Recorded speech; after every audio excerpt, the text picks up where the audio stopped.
कला दरावड़ में वो कशिश और पूरी सरारियत है कि जब आप यहाँ पे जाते हैं तो आपको लगता है जैसे वक्त का पहिया रुक गया हो और आप सदियों पीछे उस ज़माने में जा पहुँचते हैं जब इस कला की तामीर हुई होगी। आप तारीख के झरोखों में खड़े इस आलीशान इमारत को देखकर हैरान हो जाते हैं। बरसगीर में सल्तनत दुर्रानी के ज़वाल के दिन थे। अब्बासी ख़ानदान के उच्च शरीफ के इर्द गिर्द का इलाका फ़तह करके यहाँ बहावलपुर रियासत की बुनियाद रखी।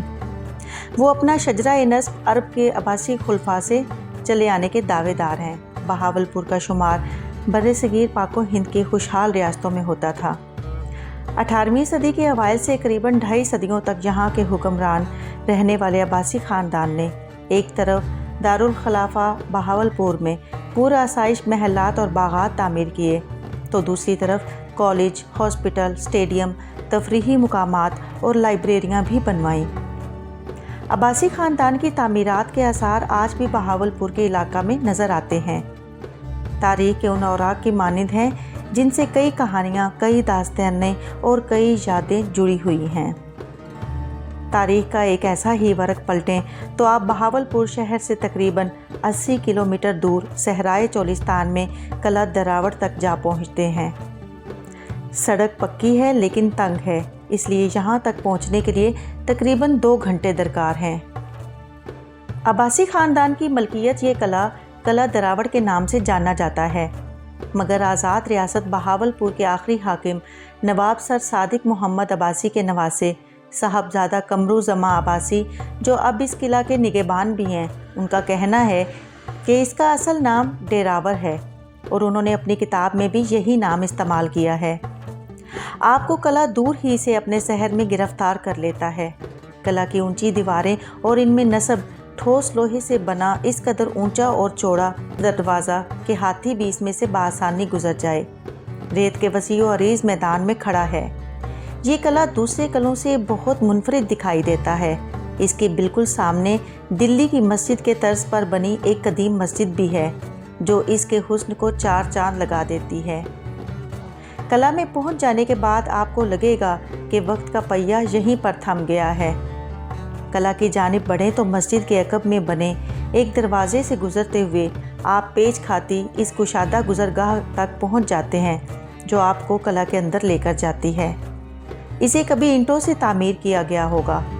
कले के अंदर दाखिल होने से कबल ये सवाल जहन में आता है कि इसमें बसने वाले लोग कौन होंगे, कैसे रहते होंगे और आखिर उनका क्या बना होगा। कला दरावड़ आज भी अब्बासी ख़ानदान की मलकियत है। कला के बाहर हर कौम और मज़हब के लोग आबाद थे। हिंदू, सिख, मुसलमान और ईसाई सब मिलजुल कर रहते थे। आपस में इतना प्यार और मोहब्बत था कि मज़हब की तफरीक का पता ही ना चलता था। सब इकट्ठे खाते पीते थे। कमरू ज़मा अब्बासी के मुताबिक हिंदू अहद में डेरावर की आबादी बकदरे ज़रूरत फ़ौजी सिपाहियों तक महदूद रही। अब्बासी फरमारवाओं के दौर में इसमें इजाफा हुआ। इसको दारुल खलाफा की हैसियत हासिल रही। कला के बाहर बाज़ार और उमरा और अरकान सल्तनत के मकानात वाक़े थे। ज़्यादातर आबादी कला के मगरबी जिसमें हर शोबा से ताल्लुक़ रखने वाले अफराद रिहाइश पजीर थे। कले के मशरक़ी जानिब बारिश के पानी को जमा करने के लिए तालाब और कुएँ बनाए गए थे। अंदर और बाहर 2 मुख्तलिफ मनाजिर। मरकज़ी दरवाज़े से कले के अंदर दाखिल हों तो सामने एक वसीअ और अरीज़ अहाता है, जहाँ एक तोप खड़ी है।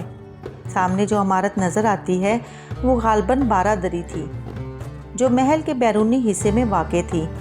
इसके कुशादा बरामदे के अकब में कमरों की एक कितार है, जो मशरिक में एक दूसरी 12 दरी में जाकर खुलती है। इस 12 दरी की दीवारों और छतों की रंगीन लकड़ी की टाइलों और पत्थरों पर कशीदाकारी के ज़रिए आराइश की गई थी। इंतहाई बोसीदगी की हालत में भी इसकी खूबसूरती के आसार अभी भी बाकी हैं। कला के अंदर के हालात देखकर आपको शायद मायूसी होगी, क्योंकि ये कला की ज़ाहिरी शान व शौकत से बिल्कुल मुख्तलिफ है। कला की निगरानी पर शाही ख़ानदान के लोग मामूर किए गए हैं। सियाहत के लिए आने वाले अफराद से मामूली फ़ीस वसूल की जाती है। यहाँ सुरंगों की भी अजीब दास्तान है।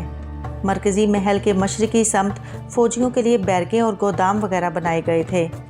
यहीं एक जेल भी नज़र आती है। मगरबी समत एक चबूतरे से सीढ़ियाँ नीचे उतरती हैं। इसके अलावा भी कला में ऐसे कई मुकामात हैं जहाँ से ज़ेरे ज़मीन सुरंगों के रास्ते जाते थे, अब वो मिट्टी से बंद हो चुके हैं। कहा जाता है कि कला में ज़ेरे ज़मीन सुरंगों का जाल बिछा हुआ था। कुछ अरसा कबल तक इसमें रेल की पटरियाँ भी देखी जा सकती थीं। ख्याल है कि इनके ज़रिए कला के अंदर खुफिया तौर पर सफ़र भी किया जा सकता था। कोई एक सुरंग ऐसी थी जो दिल्ली तक लेकर जाती थी। तरफ बेगमात की रिहाइश गाहें आपको नज़र आएंगी। रिहाइश गाहों तक पहुंचने से कबल एक चबूतरा नमा इमारत नज़र आती है। इसके एक तरफ बरामदों के पीछे कमरे तामीर किए गए थे। इन बरामदों के सतूनों से ईंटें इस हद तक निकल चुकी हैं कि ये किसी वक्त भी ज़मीन बोस हो जाएंगे। कला पर कब्ज़ा के वक्त इसकी बैरूनी दीवारें कच्ची थीं। अब्बासी दौर में इनकी ईंटों से चुनाई करवाई गई। कमरुज़्ज़मा अब्बासी के मुताबिक इसमें इस्तेमाल होने वाली ईंटें 40 किलोमीटर दूर अहमदपुर से इंसानी हाथों की जंजीर के ज़रिए यहाँ तक पहुँचाई जाती थीं। जब अब्बासियों ने चोलिस्तान से बहावलपुर में इक़्तिदार संभाला तो डेरावर समेत चोलिस्तान के ज़िला जैसलमेर के राजा के तसल्लुत में थे। ये सुनसान जगह पर वाक़ था और इसके चारों अतराफ 18 मील तक कोई आबादी नहीं थी। अहमदपुर शर्किया से ऊँटों और गधों पर तरकारी लाई जाती थी जो तीसरे रोज़ पहुंचा करती थी। तारीख़ी एतबार से ये कला आज भी अब्बासियों के लिए इंतहाई अहमियत का हामिल है। यहाँ पर आने वाले सियाह इसके शहर में गिरफ़्तार हो जाते हैं। इसकी शान व शौकत और इसकी खूबसूरती हर दिल को अपनी गिरफ्त में ले लेती है।